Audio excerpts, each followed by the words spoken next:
I'm Mrs. Dilia Montenegro Aure from Luksuhin, Ilaya, Alfonso, Cavite. Ako po yung founder ng Blessed Billy Special School Foundation. Ito po ay paaralan ng mga batang may mga kapansanan. Year 2005 po, noong maramdaman ko na itong aking kamay ay nangingimay. Tapos po namamanhid itong ganito ko. Tapos po 8 years na po akong suffering from rheumatoid arthritis. At ang sabi po ng doktor, ng mga rheumatologist at saka doon po sa arthritis clinic, no cure daw po ang ganito, uminom na lang daw po ako ng mga pain relievers.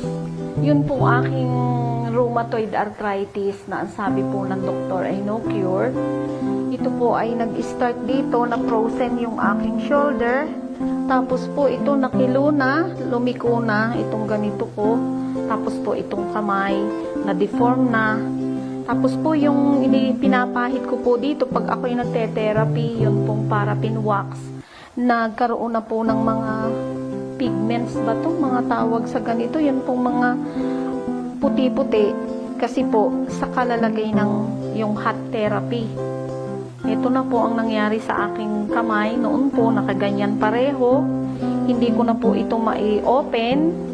At nagkaroon po ng mga bukol-bukol na ang sabi po ay ito daw po ay gout.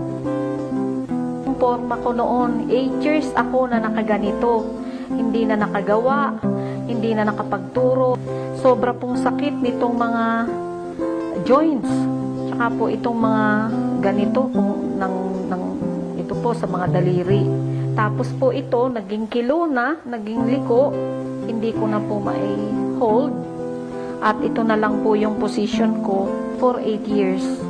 Nakita po ni Dr. Delia na yung kamay ko ay parehong nakaganito. Hindi ko na po mai-open, konti lang po na ganyan. Kumuha po siya ng Quantumin Plus at inihaplas niya dito. Nung po una, sabi ko, naku, pareho lang yan, ointment lang yan, menthol.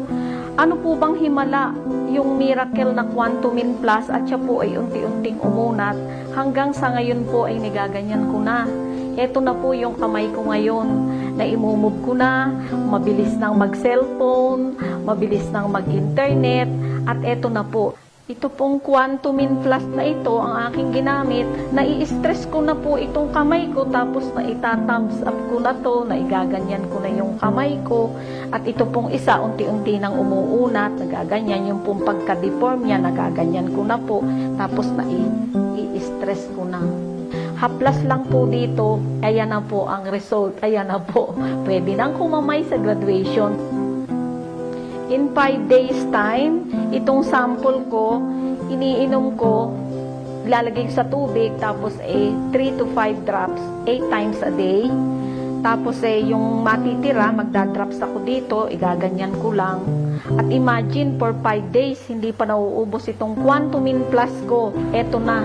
Nakaka-move na ako, I can move freely, nakakapag-garden. Itong sa tuhod ko, wala na yan, nagaganyan ko na, kahit iganyan nyo, pwede nang. Ini-encourage ko kayo na uminom ng Quantumin Plus. Yung aking mga special children dito, meron akong isang mild CP, inano ni Dr. Delia, umpisa dito sa buhok hanggang dito sa paa. Ngayon po ay lumalakad na. Tapos po yung isang aming with mental retardation, pinainom lang ng konti-konting patak nito kasi nga sample pa lang. Ngayon po maayos na, talaga pong ito memory enhancer. At saka po magaling po siya sa sa mga bata na may autism at saka po hyperactivity disorder. Yun pong aking isang pupil na very kulit, very naughty. Pinainom po namin itong Quantumin Plus. Siya po ngayon behave. At ako po, bilang founder ng Blessed Billy Special School, inire-recommenda ko po ang Quantumin Plus.